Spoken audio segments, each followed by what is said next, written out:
Greetings and salutations, everyone. Rick Strohmeyer here, and today we have been occupied for about 3 weeks in Minnesota, and I'd like to discuss why we were like ground zero for this. Over the weekend, we had Governor Walz give a couple of press conferences, and one of the press conferences, he talked about why Minnesota, and he said something that was very uplifting and something to keep spirits high in Minnesota and to give a message to the rest of the country that we are we're a great community. We're Minnesota nice, um, and this is uncalled for, it and right, justly so. However, that's the public message. The private one is very different, which makes it why we were targeted. And bless Tim Walz's heart. Uh, he didn't go with the idea that, he didn't go with the negatives, and he didn't go with the idea that part of this is because of his response to COVID and how we in Minnesota were pretty successful with all the COVID restraints, because he ran against him, and because we are a sanctuary state. I mean, sanctuary state breeds hate from those who don't want those folks around.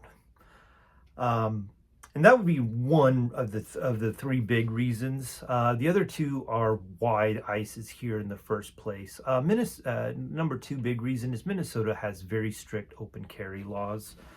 Not as strict as California, but pretty strict. And you do need a permit in order to carry open. And they probably had a little field research to realize they don't have as many carry licenses as they think. Also, we do not have the death penalty here. So if you have people, Derek Chauvin has just a lifetime sentence. We haven't had the death penalty since 1906. So it's been over 100 years. And I assume a lot of these ICE guys are of the opinion that they can wait out time. I mean, they waited it out while in prison for Jan 6, so I'm also of the opinion that most of these ICE guys helped in Jan 6. Prove me wrong. So those are three of the bigger ones. The other one is that our car insurance, we are a no-fault state, which means that even if it's a little victim blaming, which I very much disapprove of, but very much so if you and I were in a car accident, even if it was 100% my fault or your fault, the victim still has to pay part of that insurance. I think that's a very low level one. But the last but not least is, I think he's trying to help a Republican get into office, probably the Pillow Man. We just saw one of the Republican candidates drop out today. Basically broke with the Republican ranks. And this is a point I would like to push out later on to my fellow Minnesotans.